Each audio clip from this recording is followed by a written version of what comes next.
You ready to let the dogs out? What? Do what? Let the dogs out. Like, who let the dogs out? Who? Off the Hook, airing on offthehooksports.com. Your home for real news, real opinions, and what really matters about Tennessee athletics.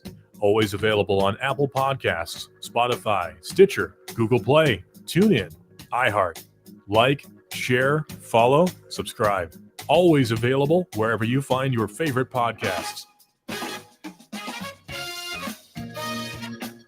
Good morning to you and yours. He's Caleb Calhoun. I am Dave Hooker. We're with you for the next hour or so, talking about the Vols, the SEC, and what is going on with the transfer portal. A lot going on. Tennessee picking up 3 on Monday, so go ahead and jump on board. We want you to hit that like button so we can bring more people on board the show, and remind you that our new time is 10 o'clock, so we go from a little bit earlier in the morning to later in the morning, so we'll be with you at 10 o'clock each and every weekday. And also, Eric Berry in the Hall of Fame, a big duh. No surprise, absolutely should be in the Hall of Fame. Congratulations to that young man. And when you talk about VFL, he is right up at the top of the list. He came to Tennessee at a time when they were getting dysfunctional and every school came calling. He ended up at Tennessee and did things that mere humans do not do in college football. So again,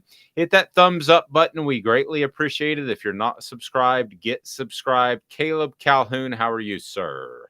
I'm doing great today. How are you doing this morning, Dave? Better than TCU. Your thoughts on the game last night, as that was, I saw a stat where that was the biggest win, biggest deficit in bowl history, which was flashed up there late after the game. So I imagine people were digging through bowl records to find that. But nevertheless, that was just an absolute demolition. Congrats to TCU for getting there. That was not a game for long. And boy, this Georgia program really feels like the Alabama program with Nick Saban in its prime at his height. I think Saban's come back to the pack just slightly, but the number one class in recruiting. Caleb, that was over before it started. Yeah, it was. I'm going to make a bold statement here and stand by what I said yesterday, that Tennessee would have had an easier time with Georgia in a playoff semifinal than they would have had with TCU. Yeah, I know. I'm still saying that. And how can you possibly go there after what we saw last night? Because we knew, my premise was based on the fact, and it still was based on this fact, that Georgia wouldn't have been as focused and gone all in playing Tennessee as they were playing TCU last night. We saw this with Georgia all year. This Georgia team that just blew out TCU was trailing Missouri by 10 in the fourth quarter earlier in the year. So we've talked this was a Georgia team. If it was a national championship game, yes, Georgia would have blown Tennessee out. But in a semifinal, Georgia didn't keep their focus all year. They had 9 days to prepare for this game. They had plenty of time to be fully focused and fully excited. They weren't looking ahead of anything. It was a chance to finish 15-0. Psychologically, they were all there. And so obviously when that happens, they're on a different stratosphere of talent than TCU, so they blew them out of the water. Well, let's first of all, Tennessee would have fared better against Georgia than TCU. And I feel confident in saying that. Had there been some sort of rematch where Tennessee, by the way, finishes number 6 in the AP Top 25, had Tennessee been able to, which is stupid, they should have been ahead of Alabama. But had Tennessee been able to get to a championship game against Georgia, they would have fared better against TCU. Not only did they fare better in Athens, but you could tell at different times by things the commentators would say. I mean, I heard Chris Fowler at one point after the game said, yeah, I thought this was over in the middle of the second quarter. Well, at that point, it was just about a 10-point lead. And you could say that, and I get that, but just the sense of all the commentators referring to this was a way, way, way outmanned TCU team. And it was.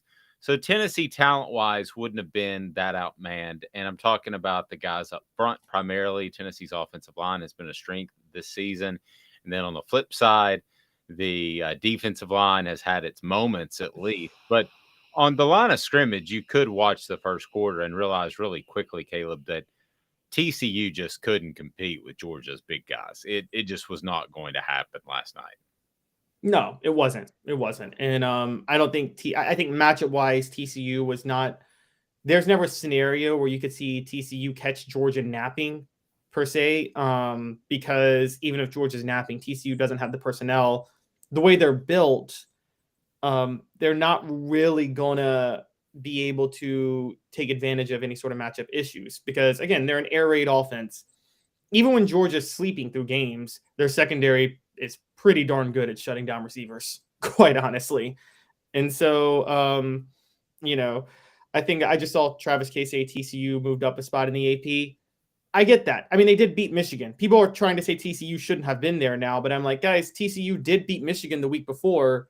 And are we saying Michigan shouldn't have been there? We all agreed they were undefeated and won the Big Ten. They should have obviously been there. So, but I agree in terms of just actual talent. Look, the college football playoff is not about the four most talented teams. We have to be clear about that. It's about the four best teams or with the four teams with the best body of work, I would say. And do I think TCU doesn't come close to Georgia talent-wise? Tennessee comes much closer to Georgia talent-wise. I don't think there was a scenario where TCU could have caught Georgia napping.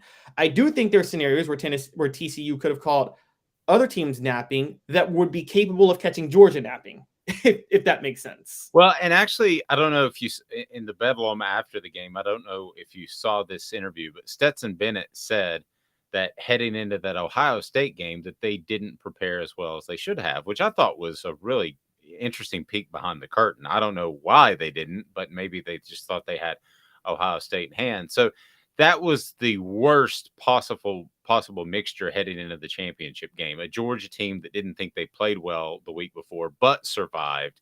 So now they're uber motivated. They said they were hitting, which this reminds me of the Dallas Cowboys in the early 90s. They hit the week before the Super Bowl, full pads, which sounds insane.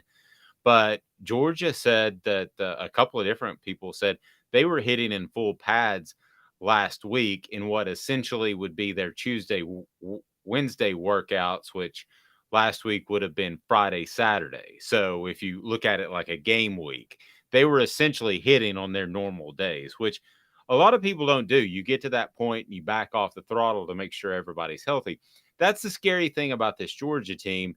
And Georgia has such depth right now that it feels like a plug and play system. So I want to look at their schedule next year because I think Tennessee is probably the best chance for Georgia to not be a three-peat champion or at least get in the college football playoff. And I know you have that pulled up. First, I remind you to hit the like button. We need you to do that, especially.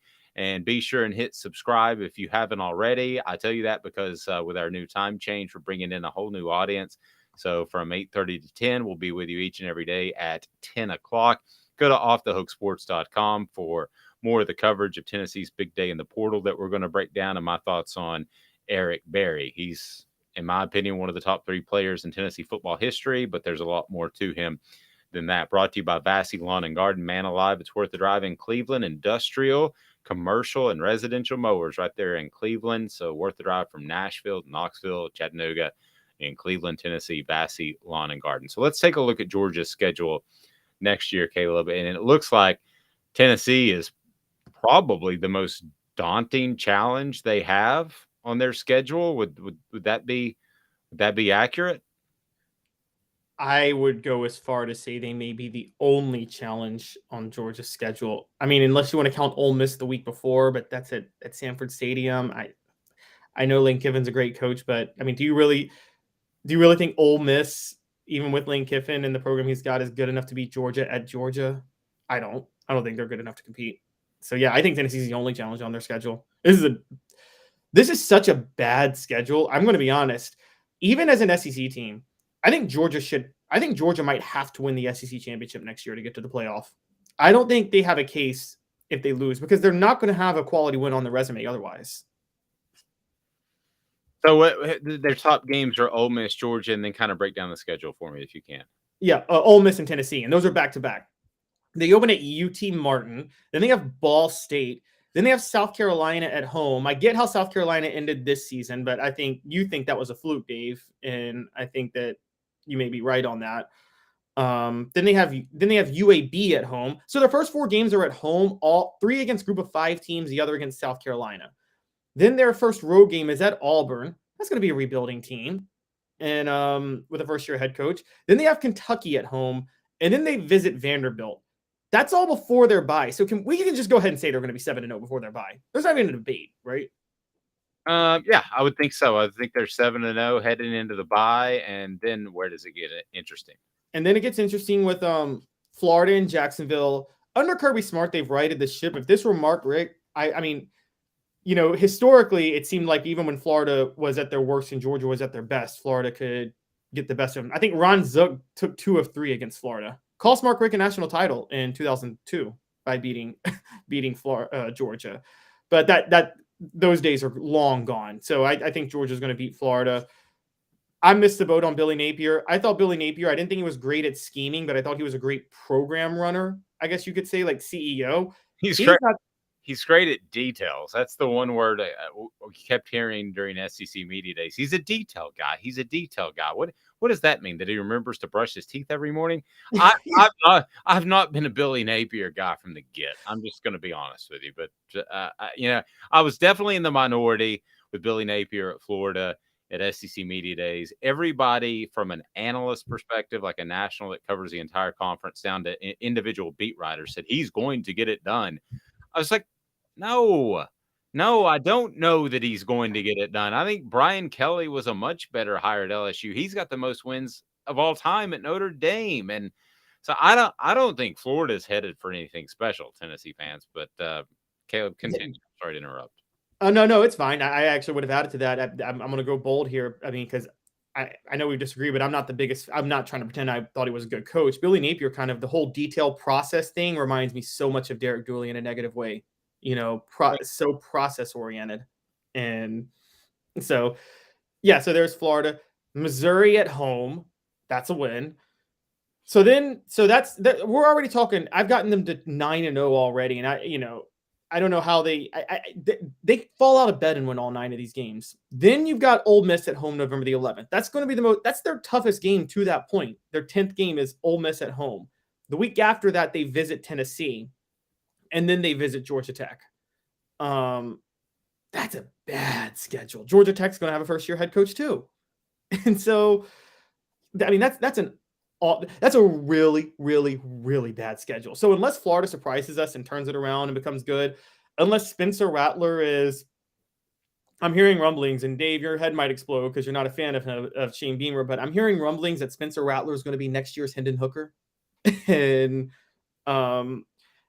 unless that happens, or unless Florida really takes another step under Napier, where's Georgia's competition before Ole Miss and Tennessee? And Ole Miss is at home. And again, I don't think Ole Miss, I mean, talent-wise, I would put a lot more money on Tennessee competing than Ole Miss with Georgia. Travis brought up a good point. So they did beat Michigan, but the fact that TCU, they did move up in the AP, is that right? So Travis says, how do you lose 2 of your last 3 and move up? I'm with Travis on that one. I understand you got to the championship game, but I don't understand how in the world that you move up after losing 2 of your last 3. That just doesn't make sense. And I would agree that if anything, they should have just dropped Michigan and said the Big Ten was overrated as a whole. But yeah, and listen, TCU, the exact opposite schedule in 2022 that you're talking about Georgia in 2023. So kudos to them, because the Big 12 was good from top to bottom. TCU turned out to be the elite team, but 1-8, I would stack it up with anybody, including the SEC and the Big Ten. The Big Ten is incredibly top heavy, but the SEC is less top heavy. But the Big 12, I mean, kudos to TCU for getting to that point. But I think what we have learned is that if you're talking about the top 2 or 3 teams, it's clearly the SEC, okay? And then number 2 is going to be the Big Ten. Now, would you rather be in the SEC or Big Ten where out of the group, I would rather be in the Big Ten. As far as advancing to a college football playoff, I'd rather be in the Big Ten. I've got my one challenging game, basically, which is Michigan or Ohio State, depending which you are. And then I have maybe sort of Penn State as a challenging game, right? In the SEC, you've got 2 or 3 really, really, really challenging games, a couple more that are pretty challenging. At the Big 12, you're 1 to 8 pretty good. So as far as advancing to the college football playoff, I would much rather be in the Big 10 than either the Big 12 or the SEC. Do you agree or disagree? Yes, but because we still have divisions in college football, I think it depends. And on a macro scale, much rather be in the Big Ten. But I'd rather be in the SEC East than the Big Ten East. Big Ten East is where you have Michigan, Ohio State, Penn State, and SEC East is, yeah. But you're right. The Big Ten West is so, I mean, Big Ten West is barely a Power 5 division, if you ask me. Purdue won that division this year, and they finished 8-5. And so, that's a horrible division. I tell you what, I know both the games were close, and I know Ohio State pushed Georgia to the brink, but I think Tennessee matches up well after watching them against quality competition against teams that can throw the ball, and I include Georgia in that respect, even though we think of them as rough, tough, and all that stuff. But I think Tennessee would have matched up fine with Michigan or Ohio State. I really do. Call me crazy, but I think they would have been just fine. I'm not saying they would have won, but I think they would have competed. I agree. I said yesterday, and I'm standing by it, they would have matched up better with Michigan or Ohio State than they would have with TCU. Even after what we saw from TCU last night, TCU had the perfect recipe to give Tennessee hell in a game. And that was that secondary. And I mean, on top of that, if you have your best linebacker out like you did against South Carolina and your defensive line is just having an off day, I mean, you have a recipe for if South Carolina could put up 63 points on Tennessee's defense with a quarterback playing well, we know Max Duggan and TCU could. So I'm with you. I think Michigan and Ohio State were better matchups, largely because you sometimes the only reason Ohio State's a little bit tricky is TCU runs the air raid. Ohio State, I mean, how many NFL receivers do they have on that team? We're talking like 4 that could be top 2. Yeah. I was told by Chris Landry, friend of the program, they probably have 4 first-rounders. Yeah, 4 first-rounders, and we know Tennessee's issues in the secondary. They couldn't have hung with any of those receivers. So the question would have been if C.J. Stroud would have just been able to get him the ball, and Stroud is a little bit inconsistent. But I don't think Ohio State could have stopped Tennessee on the other side. I totally agree. Let's get to today's tough question. Today's tough question is brought to you by our friends at City Heating and Air, cityheatandair.com. Integrity matters right there in the Knoxville area. You'll love cityheatandair.com. It is time for today's tough question. We do our research. Have you done your research? We're working like heck. Today's tough question. What's the real debate? You sipping my soupe, Guadalupe? Exclusively on Off the Hook Sports with Dave Hooker and Amanda LaFrada. You drinking my sake, kimosabi? Oh my God. Okay, I'm talking about last night, and I know that Tennessee and Georgia played previously. I know it didn't go well for the Vols. But I ask you this, Caleb Calhoun. Tennessee last night, would they have won? And I'm going to post this on Twitter. Would they have won, lost by less than 10, lost by less than 20 to Georgia, or have just gotten blown out? What would have happened last night if Georgia was in TCU's place? What say you? You mean if Tennessee was in TCU's place? Yes, what did I say? You said it, Georgia. It's okay. Okay, Tennessee was in TCU's place. Apologize.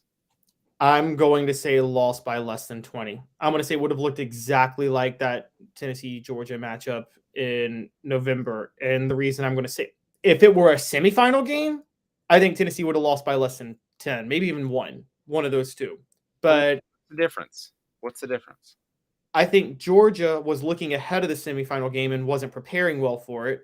And like I said, you can catch Georgia napping in those moments. Yesterday, they were fully focused, had the game circled, had nothing to focus on but the chance to win the title and go 15-0. There was nothing to distract them yesterday, which was very similar to how they played Tennessee in early November when, remember, that was one of those games that they there was nothing really to distract them because there was all this talk ahead of time that Tennessee might upset Georgia. It was a 1-2 game. Eric Ainge and a bunch of Tennessee fans talked about how quiet Sanford State. They were on a mission to blow out Tennessee in that game, and they won 27-13. I think it would have looked like that in the national title game last night. But again, Dave, you know this, that's the tough thing about a playoff. You got to keep the same level of motivation for week to week. Tennessee was effectively in a playoff scenario back in 2001, win the SEC title, and you go play for the national title. They couldn't focus right for the SEC title, and they lost that game. Worst loss in Tennessee football history. And so that happens a lot. And I think Georgia was in that mental state when they were playing the semifinal game. Okay. I think Tennessee would have hung a lot closer. I go back to the beginning of that Georgia game, how everything went absolutely wrong. And I think that Tennessee would have been in it. I think Tennessee would have been eventually beaten, but I think they would have been in it. I think they would have had better pass protection. I think they would have had slightly better pressure. I just thought up front, Tennessee is significantly better on both sides of the ball. And then I think Tennessee, I want to backtrack a little bit. I'm assuming that Hendon Hooker is the guy, and that this is the Tennessee team that we saw play Georgia. So maybe that's a huge caveat in your mind. Maybe it's not. Maybe they're just fine with Joe Milton. So if I threw off your line of thinking, I apologize, Caleb. But I just think the fronts would have been way different, and I think that Tennessee would have been able to muster up enough of a game that this is within 10. I don't think it would have been out of hand. I don't think it would have been 30 points. I really don't even think it would have been 10 points. I want to remind you that Zool Beer is the official craft beer of Off the Hook Sports. Go to ZoolBeer.com, ZoolBeer.com. Great parking downtown, and you're going to love Zool Beer because they have worldwide award-winning craft beer. You can't beat that. So coming up on the program, I want to give you my thoughts on Eric Berry. As a guy that covered him, there's no player really that I have more respect for. And I'll tell you a couple of stories about what a special guy that he was, because he was at Tennessee in a time where they didn't really have a face of the program. So he, as a defensive back, had to be it. And it wasn't a lot of fun. Back in 2008, when one of the all-time greats at Tennessee was on his way out, and there were all kinds of issues going on behind the scenes for Philip Fulmer's ouster. So there are a lot of things I want to share with you that I have before, but if you haven't heard them, I think you'll find it very insightful for Eric Berry, who enters the College Football Hall of Fame. And just incredible. I think that Tennessee has had 23 people get in there. The last was Al Wilson, and Eric Berry, even though his teams didn't necessarily win a ton of games, even though his teams ended up in a head coach getting fired. It's just a remarkable young man on a lot of levels, and that has nothing to do with his playing ability, which was absolutely phenomenal. So hang with me on that. Transfer portal talk coming up next. I need you to hit that like button because we're at a new time. And it's 10 o'clock each and every day. So you got to hit that like button so we can bring more people in. Greatly appreciate that. Back in 2 minutes.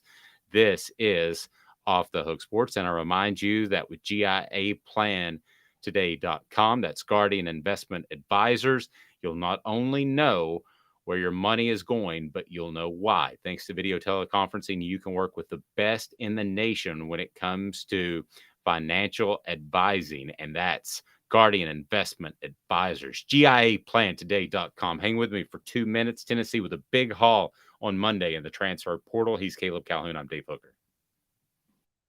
Has risen to the highest level in over 40 years, according to the April 2022 U.S. inflation calculator. Will your investments provide you the income you need in retirement?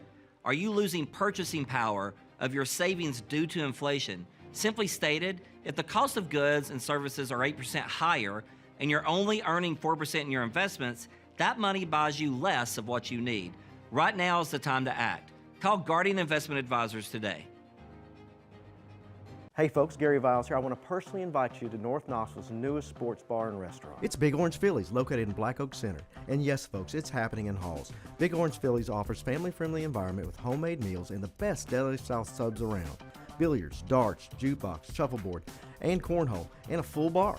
We also offer valet parking on weekends and during special events. We even have a covered back patio. It's happening at Big Orange Phillies. We want, we need, and we appreciate your business.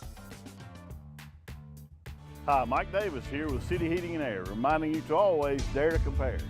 Our team provides quality local heating and air service, installation, and maintenance across East Tennessee. We use only the best equipment like American Standard heating and air conditioning for your residential, new construction, or commercial needs. Honesty, dependability, and customer satisfaction have been the cornerstones of our business since 1961. City Heat and Air. Dare to compare. Chattanooga, we're at it again. For the 5th year in a row, you voted us best of the best criminal and DUI law firm. And finalists for best law firm and best personal injury firm. Thank you for the love, Chattanooga. We won't let you down. Do you want to own the more that owns every job? Then get to Vassey Lawn and Garden in Cleveland and get you a Toro. I'm David Vassey, here to talk to you about Toro. With a Toro Zero Turn, you'll get more out of every minute and you'll reach the finish line faster. At Vassey's, we like to say, no matter if you're mowing 3 acres a week or 11 lawns a day, homeowners and business owners alike find confidence in equipment they can trust from top to bottom. Vassey Lawn and Garden, Highway 60 North in Cleveland. Man alive, it's worth the drive. Got cataracts? We can fix that. Never miss another moment.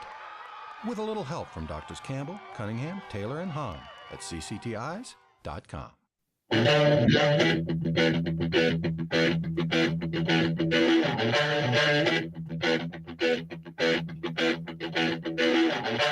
Please allow me to introduce. Good gracious, look at me. Caleb, I'm definitely looking all Vol today, whether or not I meant to. My wife is nice enough. She puts up with a lot, and she's nice enough to put out what I eat in the morning. So what have I got? I got an orange Gatorade, and then I've got, look at this, tangerines. I mean, like, I couldn't be more orange today. I like to think of myself as objective, so I have very acidic. Yes, that is very acidic, but I also have, I guess to offset it, a sausage and egg burrito. So I guess that could be, what would sausage and egg burrito? What SEC team would that signify? Like Mississippi State, maybe, like, tough kind of. Oh, well, they wear the gold because they do wear the gold sometimes. Mississippi State don't, or is it silver? I can't. But you're right, because I don't know. I'm thinking maroon and yellow or gold. I'm going Arizona State, which is not an SEC team, but like that's about as close as I can get. Maybe Florida State if they join the SEC one day. David asked me who's playing Hooker or Milton if they would have played last night, because I think Tennessee could have hung tight with Georgia. So I'm saying Hooker. I'm going back to that. And so as far as today's tough question, let's get an update on that. As we asked the question, how would Tennessee have fared last night in the college football playoff championship game? All right, so we've got win 23%, obviously a Tennessee crowd. Lost by 10 or less, 38.5%. Lost by 20 or less, 38.5%, and blowout like TCU. So we've got a few votes in there. Continue to shout us out, give us your votes, and again, new time, so hit that thumbs up button. We want you to like it so we can bring more people into the program. And nobody yet says blowout like TCU. So, I mean, everything's in the cards. Who knows? But, Caleb, I don't think there's no way that Tennessee would have lost. What was it, 65-7 was the final? No, they would not have. No, because, again, like I said, we have evidence of this. Again, this is Georgia. Again, the question is how locked in would Georgia have been? I think they would have been fully locked in for the national title, but Tennessee was one of the few games on the year where Georgia was fully locked in during the season, and they beat Tennessee by 14. And now, again, the reason I think it would have been with 10-20 is because, let's be honest, watching that Tennessee Georgia game in back in November, Georgia could have won by 30. They chose to win by 14 and run the clock out. So if Tennessee were to ever make it a game, Georgia would then keep the dogs on and they would win by 10-20. But I think they wouldn't win by. It wouldn't be 65-7. I don't think they'd win by more than 20 either. I don't think Tennessee is capable of hanging with a fully healthy, fully locked in Georgia team. I just don't. But yeah, they wouldn't lose 65-7. I think the key word you brought out there is fully locked in. So let's say Tennessee's in Ohio State's place the week before, and you brought this up, and Georgia admittedly overlooked that game, which is crazy to me in an elimination game. But several of the players said that last night after the big win over TCU. So when you look at Tennessee, maybe they would have overlooked Tennessee had there somehow been a semifinal matchup. Now, the College Football Playoff Committee is never going to let that happen. They would want to separate two conference teams. But let's just say that was the case. Then, yes, I think Georgia saying, hey, we already beat these guys, feeling good about ourselves. I certainly think that Georgia could have overlooked Tennessee, as bizarre as that might seem. So a couple of transfers, 3 actually, yesterday for the Vols, and you start with Miami transfer offensive lineman John Campbell. Tennessee is trying to replace Darnell Wright. It's not going to be easy to replace him. In case you don't know, when you consider size, speed ratio, and all of that, he was one of the absolute best athletes on the team. You're talking about a guy who could do backflips, who's just an absolutely phenomenal athlete. So Darnell Wright's not going to be replaced by anybody coming from the transfer portal in full. But John Campbell is one of those guys that Tennessee is going to look to step into that right tackle spot. So what were your thoughts on Tennessee? Let's start with John Campbell, and then we'll get to Norman Lott, and we'll get to a wide receiver that indeed, as your headline said, could make Tennessee very scary. But let's start with John Campbell. How big of a pickup was this for the Vols in terms of roster need?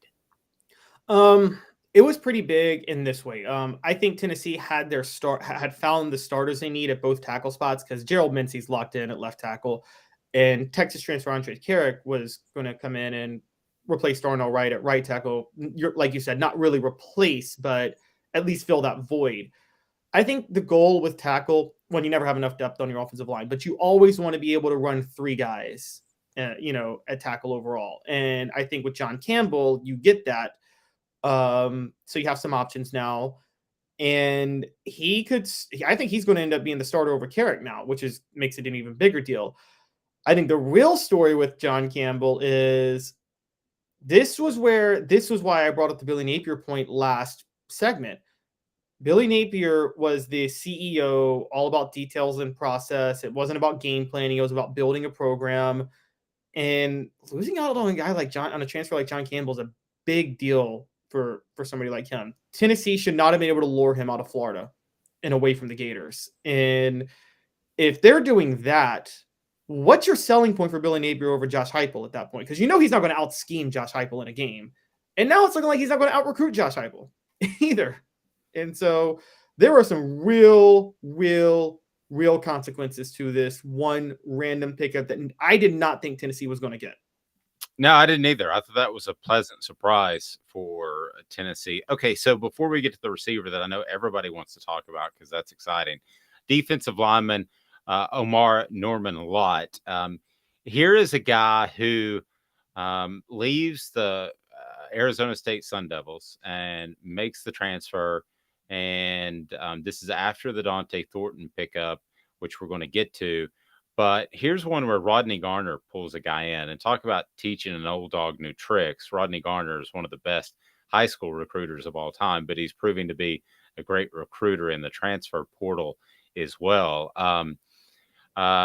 He officially entered the transfer portal in December, did Norman Lott, and Tennessee was the first school to extend Norman Lott a scholarship. And he was very impressed by East Tennessee. He transfers from Arizona State. He is a guy who has 6'3", 290 pounds. So he's going to be a pure defensive tackle. There's no question about that. And again, credit Tennessee, because as much as they want to compete with the Alabamas and Georgias, and I think they're about this close. If you're watching on video, I'm holding my fingers very close together. If you're listening on our audio platforms, then I'm holding my fingers pretty close together. But here's a guy that Tennessee didn't wait for more people to come and reach out to, and they extended the first scholarship offer and secured him. Tennessee may well recruit with Georgia and Alabama one day where they go toe to toe. Joe says he's very excited about Norman Lott for some reason. They may go toe to toe with Georgia or Alabama, but it's not quite there yet. They're not able to go toe to toe with 10 guys that Georgia or Alabama really, really want and win 5 of those battles.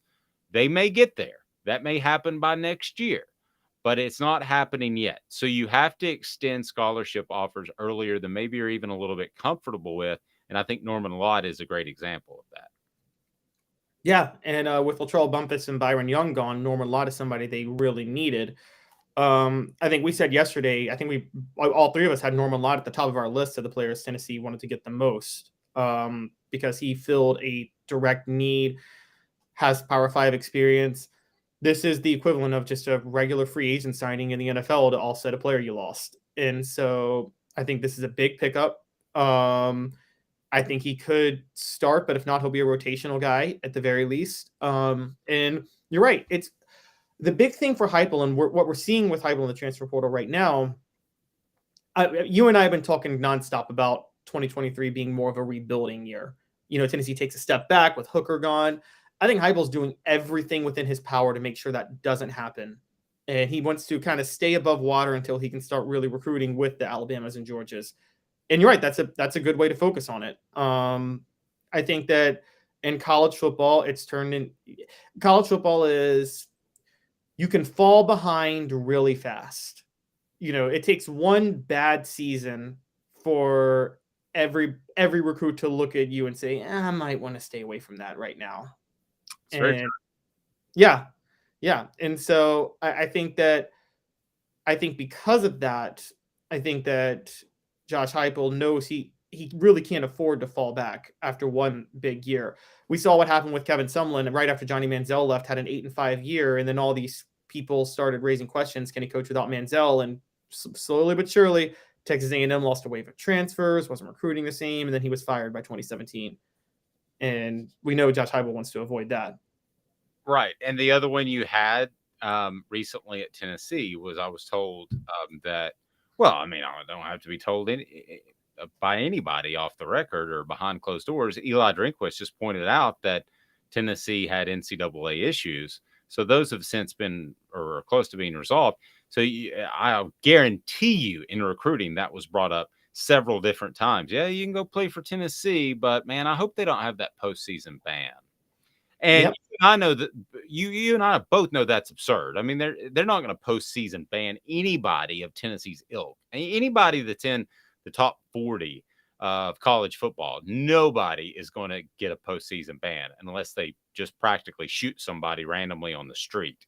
So that is absurd to say, but that stuff happens all the time in recruiting. The other thing that happens all the time is, I don't know, that guy may be, cheating, a little bit. But nowadays, that's all wiped off the table because you can promise NIL money. So the last to pick up, and if you're a fan of this guy already, hit that thumbs up button as we break down the young man Dante Thornton.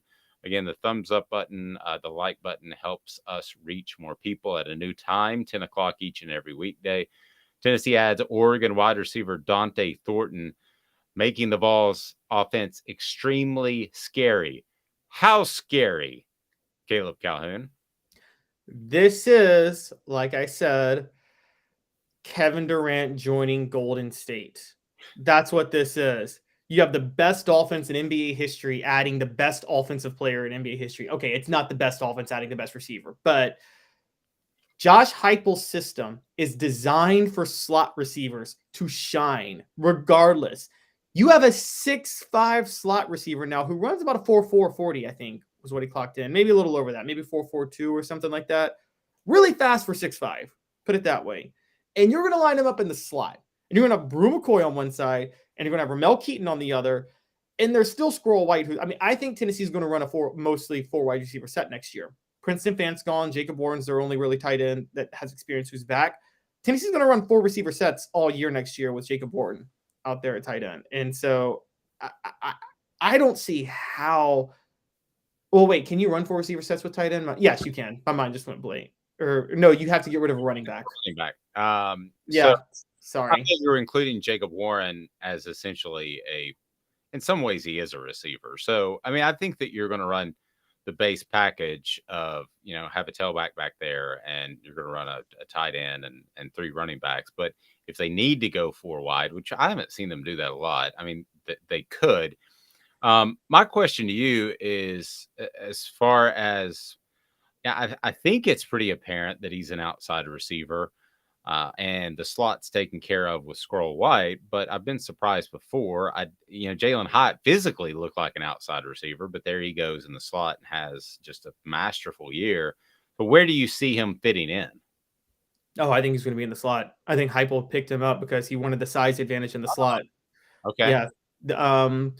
Heupel's doing I'm not comparing them character-wise or coaching-wise because I have no respect for the man I'm about to name. But Heupel's doing the Hugh Freeze thing.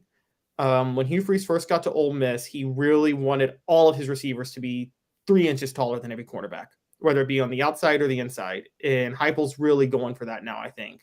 And so, yes, Squirrel White's a unique case. That's a little bit different. But you look at most of Tennessee's receivers, they're big. And so I think Heupel's going for the size factor in a 6'5" guy in the slot. It's scary. And also, a guy with an arm as big as Joe Milton's kind of want a bigger guy. And you want a speed guy like Squirrel White, who has been his top target. But a few big bodies is what you need. So when you overthrow something, they might actually be able to catch it. And so we had a question on the message board. Will we lose Ramel Keaton now? I don't see that at all. I think Ramel Keaton's practically assured a starting job as long as he dots the I's and crosses the T's in the offseason. I haven't heard any talk of that, Sig. You? Yeah.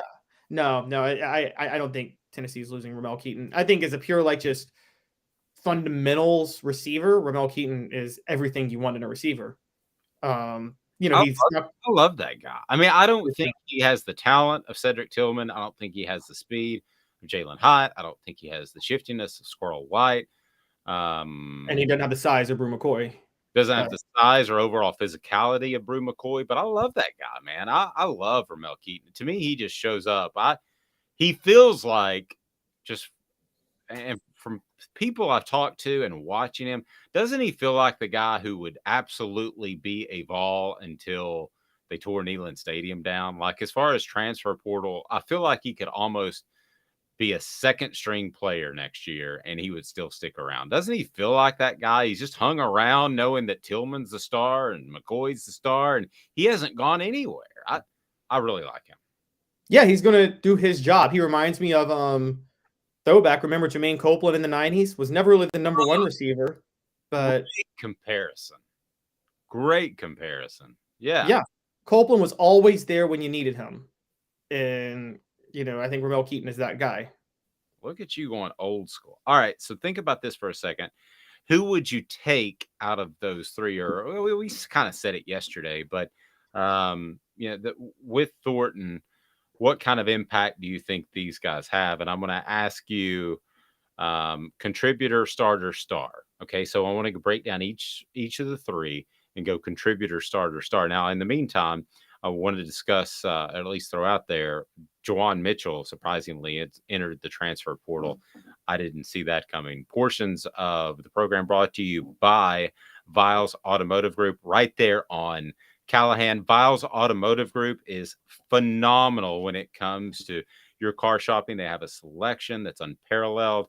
They also have a car service department that you'll get the absolute right fit for you, and you'll get treated fairly and you'll get the right service. They're not going to add stuff on. So a bunch of new viewers jumping on now. Hit the like button. We greatly appreciate that. Make sure you're subscribed to the channel, and we're with you each and every day at 10 o'clock. So with the new time, we need that thumbs up button. So Caleb, let me go through them one at a time, and you tell me contributor, starter, star. Okay, so I'm going to start with John Campbell, contributor, starter, star. this is a really tough thing to put me in because the order I'm going to put these in is the reverse of how I'd rank the importance of them. So that's making 0 sense is what you're saying. So all Yes. of our listeners and viewers, get ready for 0 sense. Nonsensical Caleb all of a sudden. because John Campbell I have as a starter. Okay. I have him as a contributor. I've got to see it before I'm willing to say starter on the offensive line. So I got contributor. Now, contributor means that game 4, somebody could get injured and he steps in. So I like him. Omar Norman Lott. So here's why I'm inconsistent. He's the most important pickup for Tennessee yesterday, but I've only got him as a contributor because I don't think he's going to start. But I think you just need a bunch of contributors on the defensive line. So I think he's a starter. I'm going to go starter for him. I'm going to go starter. Where though? Because there's Amari Thomas still, and I think Garland is back. Entire West might be emerging, right? He might. I'm still going to go starter. I'm going to go out Old strategy, Cotton. Yeah, let's see how it works out for him. Dante Thornton, receiver, contributor, starter, star. Star. Maybe not next year, but the year after. Star. I mean, a 6'5" slot guy in Josh Heupel's offense. Dave, you and I could be all SEC playing slot in Josh Heupel's offense. So I mean, this is this is insane that they did that. This is Steve Spurrier. This is if Peyton Manning played for Steve Spurrier in the 90s. That's what this is. I think that would have gone pretty well, just for the record. Yeah, Peyton Manning playing for Spurrier. Could you imagine? Yeah, I think that would have gone just fine. So, all right, I want to share my thoughts on Eric Berry, who I'm very, very fond of in a lot of different ways. And he, I asked him so many questions back in 2008. He might not even like me, but I like him. I like his family a lot. There's no more. There's nobody that's more deserving of the term VFL than Eric Berry. So, but before we get to that, the Jawan Mitchell decision to enter the transfer portal yesterday, what did you make of that? I think it was a shocking blow to Tennessee. It really was. With Jeremy Banks gone, they need him. But then I kind of thought about it later. I think Aaron Beasley has obviously got one starting spot. They went after Keenan Peely from BYU for a reason. And I think Mitchell may feel like he's the odd man out and thought he was going to just take over Banks's role. But we saw what it was like against South Carolina. Now South Carolina, when that happened, and Tim Banks was limited in the different stunts and schemes he could use. And I think they made a decision then that they were like, Jawan Mitchell can't really be the guy to replace Jeremy Banks. We need to go after a transfer, and they went after Keenan Peely. That's how I think that all went down. But I still thought he would have been a contributor, so I'm a little shocked that he entered the portal. I was surprised too. Yeah, I think we have seen, though, this defense whereas they rotate people in a lot of different positions, you don't see a lot of rotation defensively. So when you find yourself in that second string, you're kind of out, Caleb. I mean, you're kind of not playing a lot. A second stringer in a lot of programs plays what, 20 snaps as opposed to 40, 50, 60. It seems like a contributor at Tennessee, and I haven't done the snap count, don't get me wrong, but it just seems like they kind of get lost in the shuffle. I mean, out of Tennessee's entire defense, who is the guy that came off the bench and had some sort of impact? You have to think the defensive line, maybe, but and there's always going to be a rotation there just because you have to. Yeah. Do you think part of that was due to lack of depth, though? They just didn't have anybody they could run behind them. That's fair. And maybe Jawan Mitchell looks at this and says, they haven't rotated people regardless of the reason. I'm not going to see playing time. So, yeah, I think Peely's going to be really good. I think he's physical. I don't think he's going to be a guy that's going to go sideline to sideline, but I think tackle to tackle, he's going to be very good. And then we had a question earlier on our message board. Trey was said he was lucky enough to see Eric Berry in 3 home games last year in Neyland Stadium, his last year, and they were dumb for throwing it his way. Yeah, he's absolutely just phenomenal. I mean, I guess now that I think about it, I saw all of his games in person. I don't think I was suspended for any of those. So I'm going to tell you more about Eric Berry. A couple of things that you don't know, and a rap song that you might have forgotten. First, thing to remind you to hit that thumbs up button because we are at a new time and we need to make sure that everybody knows it. So hit the thumbs up button like that, and we greatly appreciate it. It's brought to you by Zach England, your personal injury attorney in the Chattanooga area. Zach England of Best and Brock. Zach's got your back when it comes to a personal injury attorney, be it a car wreck, slip and fall, whatever it may be. Zach England of Best and Brock. Zach's got your back. All right. So back in 2 minutes, let me tell you some things about Eric Berry you do not know. He's Caleb Calhoun. I'm Dave Hooker, Off the Hook Sports. Sun, sand, and salt water, the beach is a very relaxing place.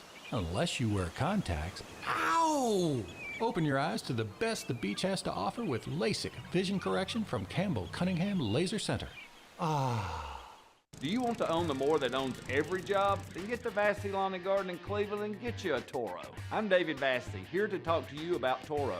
With a Toro Zero Turn, you'll get more out of every minute and you'll reach the finish line faster. At Vassy's, we like to say, no matter if you're mowing 3 acres a week or 11 lawns a day, homeowners and business owners alike find confidence in equipment they can trust from top to bottom. Vassy Lawn and Garden, Highway 60 North in Cleveland. Man alive, it's worth the drive. Hey folks, Gary Viles here, Viles Automotive on Calhoun Drive.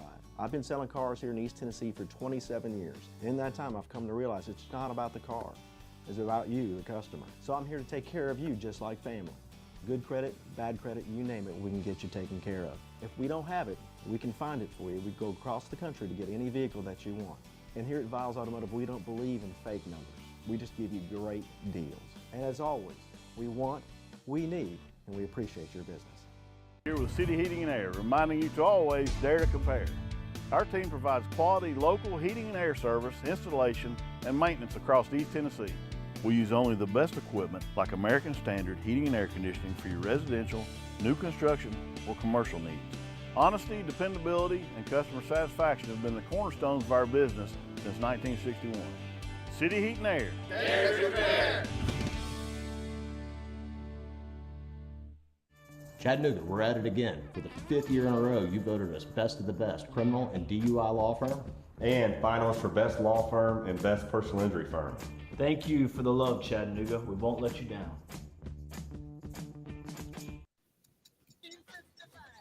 Man, you know about a rock and roll show. No red guys. White man had the schmaltz. White man had the blues.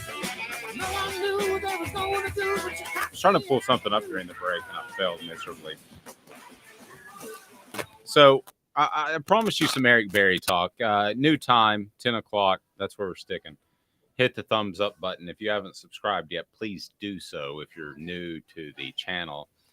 Interviews with John Adams of the Knoxville News Sentinel on our YouTube channel.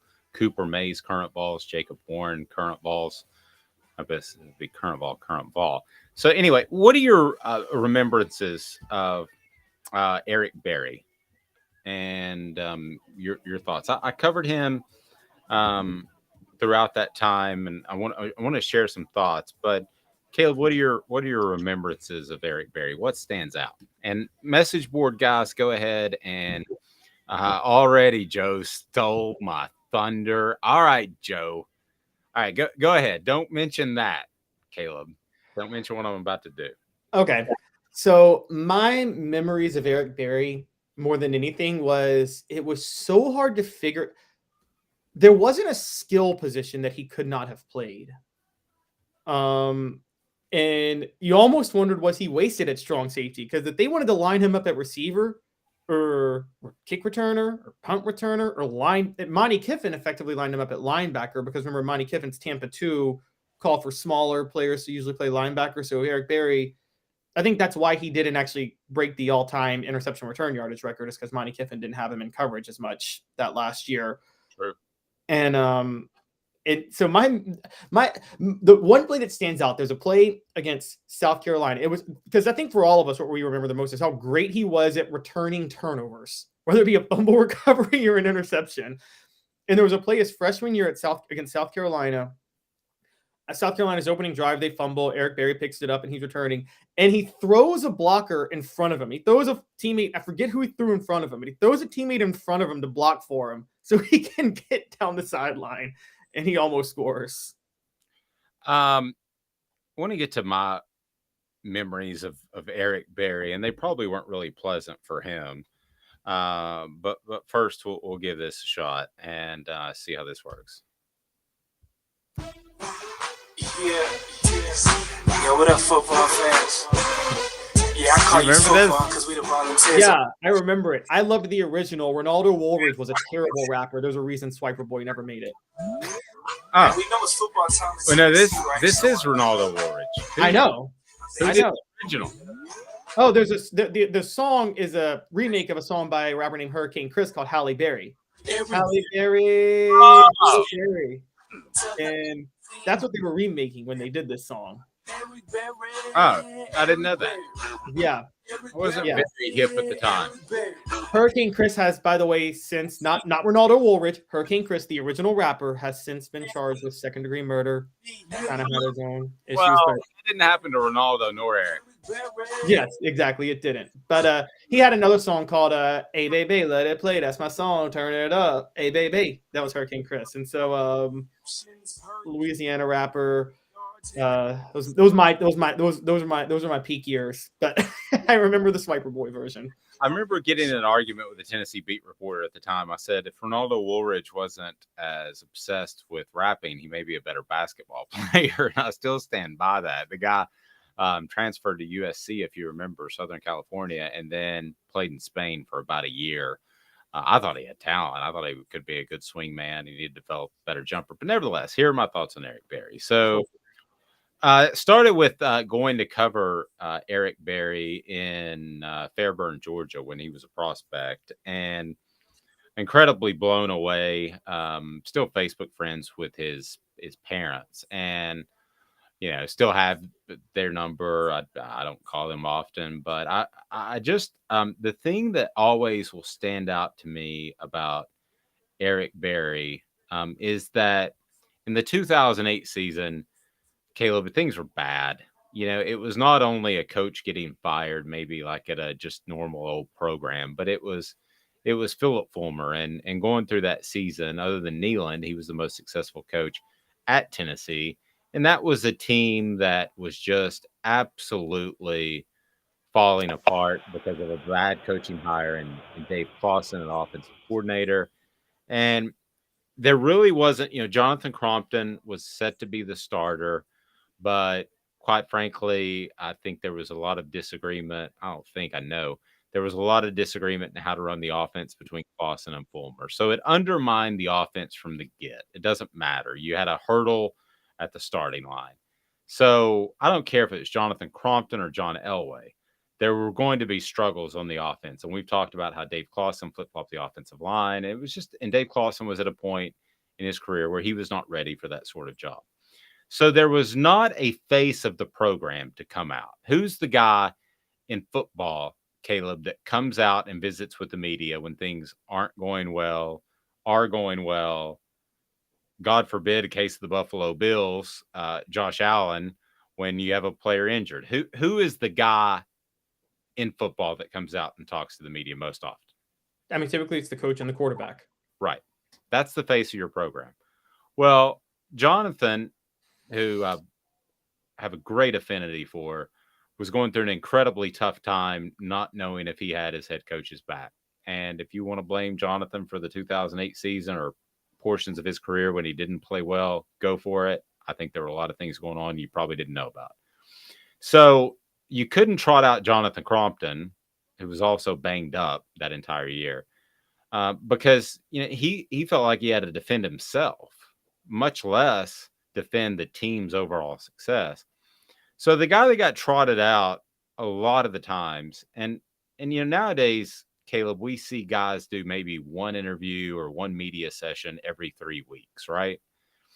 Eric Berry came out 2 or 3 times a week, and I just absolutely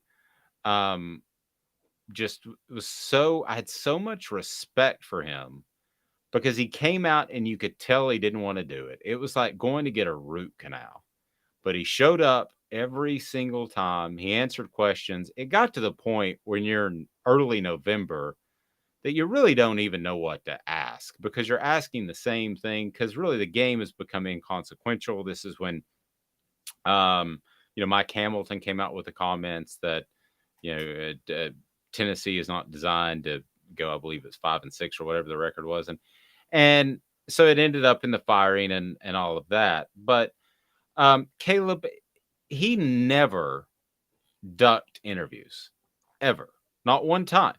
Arian Foster would come out after making the media wait. I remember him specifically for 45 minutes just in hopes that they would give up. He would talk pterodactyl, and I'm just using him as an example. Eric Berry came out every time he was requested. There may have been one time where he needed some sort of medical issue, or he may have had a pulled hamstring or something. There may have been one time. So as far as character, I'm not knocking any of the other players I've covered, but he is A++++. Overcoming cancer, overcoming an Achilles tear, overcoming an ACL tear, and not only overcoming cancer, but the ability to keep your body in elite shape. And one day it's upper body, next day it's lower body, next day you're puking. I said this before, and I have a feeling that you might, history of Tennessee's program right up there with the best of them. I think there are 3 elite players, like change the game players. And Barry was able to go to the NFL and play 4 different positions: linebacker, strong safety, free safety, and cornerback. So I think there are 3 players that were transcendental players. I think Peyton Manning changed the game. I think Doug Atkins, because of his size-speed ratio and jumping over offensive linemen, changed the game. To me, those are the 3 elite.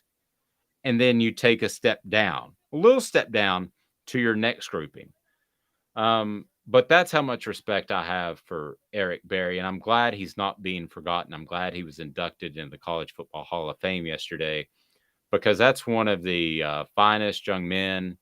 And sure, he could get surly at times. I mean, who couldn't when you're going through a losing season? And he hated losing. But Caleb, what are your thoughts on me having those 3 at kind of that elite upper level? You might have a disagreement there in 1 or 2. So I never thought of Eric Berry as transcendental, but I think you're kind of right. In terms of like people, he's in my top 3 people to ever be at Tennessee. I'm with you on that. I'm thinking like, okay, so what about like somebody so Reggie White played defensive tackle at Tennessee and then defensive end in the NFL. Were defensive tackles really pass rushers like that before Reggie White? Did you have guys of that size? The reason I wouldn't have Reggie White, God rest his soul, is that he did it for 1 year. He knew, he realized, that after his junior year, whoa, there's some money to be made. And whatever switch got flipped in that year, it got flipped for the rest of his career. So he never dogged it after that. But there was, as a junior, he was a big guy who didn't like to move around nearly as much. And he had a very productive senior year. So that's why I don't have him. Anybody you would throw out there, maybe even going back to the 50s, and you might come up. The only other one I would throw out there is, believe it or not, and he didn't do it that long in college, but Jason Witten changed the tight end role in the NFL, because Jason Witten is the only tight end. Usually you have a receiving tight end or a blocking tight end. Jason Witten's the only tight end I know that could play left tackle or play wide out. Like, he's the only one. He could have played either position. And usually you get like a Shannon Sharp, or you get like a physical blocking tight end. But you don't. Jason Witten was literally a Hall of Fame mix of both. He could have been a Hall of Fame blocking tight end and a Hall of Fame receiving tight end. I don't know another receiver who could have done that. He's famous for outrunning the entire Michigan secondary in college. And so Jason Witten's not in like my top 10 Tennessee players of all time list. But in terms of transcendent talent, I think he might be there. I could see that. And then you go back way back in the day. There are certainly guys that I'm probably not nearly as well versed on, and I don't know if they showed up for media interviews or not. But I just go back about. Um, I just go back and man, he didn't want to be there. Just absolutely did not want to be And there. he actually, I do know this, you were probably in the room. I'm guessing you were in the media room when Philip Fulmer gave his like almost hostage video of I'm stepping down press conference that he gave in 2008, where he was fighting back tears. Or Mike Hamilton was there. Yeah. Yeah, Yeah. that was that really was very, very, very close to resulting in some media members, maybe me included, getting beat up. Because I don't know if you remember, but they marched every single player. That little media room had never been so packed, and marched every single player. I don't remember seeing Eric Berry there. Now that you mention it, but marched every single. Was Eric Berry there? Well, if you go to the YouTube videos from Knox News Sentinel at the time, Eric Berry is one of the. It's Eric Berry and Ramon Foster who spoke afterward, and I remember Ramon Foster being he was a Fulmer loyalist, and he was not happy that Fulmer was fired. Okay, we were talking about two different press conferences. The only player that spoke at the press conference I'm thinking of was Josh Briscoe, just out of nowhere. But I remember it being they had every player march from the facility to the media center, and every single player, and it was packed. And I remember going up to Bob Kessley and I said, "Do you realize this could go really south really quick?" And he goes, "I know." And John Adams, friend of the program and friend of the channel, was called some names that I'd care not to repeat. I guess I can repeat them because of there's no FCC regulations here, but I'm not going to repeat them out of class. But yes, I thought that there was a chance that John Adams could have been beaten up. Oh yeah, because that was the same calendar year earlier that year where John Adams wrote the column calling for Fulmer's firing after the Britton Colquitt arrest, and then Fulmer took out that op-ed, defending himself against John Adams. I remember that. It was all out of control. But John Adams, for the record, was the last person to call for Philip Fulmer to get fired. It had already come from the Tennessee and the Memphis Commercial Appeal, probably in the Chattanooga Times Free Press. I mean, he was actually the last one there, and he's viewed as the most critical of Philip Fulmer, which might be fair. Remind you that AndyMasonRealEstate.com, if you're in Knoxville, AndyMasonRealEstate.com is the place you want to go for your real estate needs. A great friend of the program at AndyMasonRealEstate.com has 40 years of experience in their office of finding you the right home, and their two business tenets are pretty simple. They will save you money because they have the best prices, and they will also, here's the cool part, they have the best service. They like pick up the phone and all that good stuff. It's pretty cool. So check it out, AndyMasonRealEstate.com, if you want to save money and have the best service. But that is up to you. So I'm watching some highlights in the background of Eric Berry, and he was one of those guys too, kind of in a different way, like a Deion Sanders, that when the spotlight was on, he always seemed to respond. So some guys shy away from that spotlight and they don't play their best. Eric Berry was a guy that if you told him, "Hey, you need one interception to break this record," 9 times out of 10 he went out there and got it. So. Yeah, and he didn't do unlike Deion. Funny enough, I'm not trying to hate on Deion, but he didn't do extra things to draw attention to himself for it either. Zero. There were some. I didn't watch Deion. You know more than I, but I've looked at some stats. There were years like when Deion went one-on-one with Jerry Rice, or when he went one-on-one with Michael Irvin before joining the Cowboys. He had a tendency to give up quite a few yards to the elite receivers he guarded before he could go to try to make the big play. I would debate that, but that's a subject for a different day. You could probably pull those stats up. CraftTreats.com, you save 20% with anything on their website, including their chill pills, and their chill pills will help your dog with arthritis and digestive issues. They'll also help with anxiety issues. Great for my dog. Go to CraftTreats.com. Use the promo code OFF THE HOOK, for any of the treats, CBD or otherwise, and you get 20% off the hook, 20% off. Yeah, I'm just watching these Eric Berry highlights, and what is to cheer for in a lot of those years if Eric Berry's not there? My I agree. I mean, they did win the East his first year in 2007. And that was that they had no business winning the East. They were the third best team in the SEC East that year, but they got lucky with the scheduling from the West that year. And I'll But tell you this too. If you don't think he was a really, really good, like elite NFL player, I mean, he was. Pro Football Focus had it for like the 3 years, his first 3 years before he got injured. And before he had to go through cancer treatment, he was rated as one of the top players, not one of the top defensive backs, not one of the top Chiefs, but one of the very top players in the entire NFL. So, I mean, he was definitely that good. No question about it. So, all right, tomorrow on the program, we're looking forward to how about a little Ron Slay.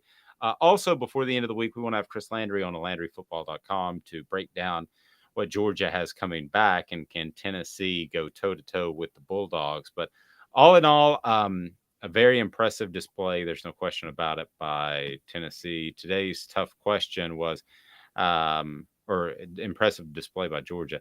All in all, what would have happened had Tennessee played Georgia in the college football playoff championship game? And we have 25% win, 40% lost by 10 or less, 29% lost by 20 or less, and 4.5% blowout like TCU. So have a fantastic day, everyone. He is Caleb Calhoun. I'm Dave Hooker. I ask you one last question for the new ones that just got on board. Hit that thumbs up button because we're at a new time, 10 o'clock each and every day, Eastern weekdays.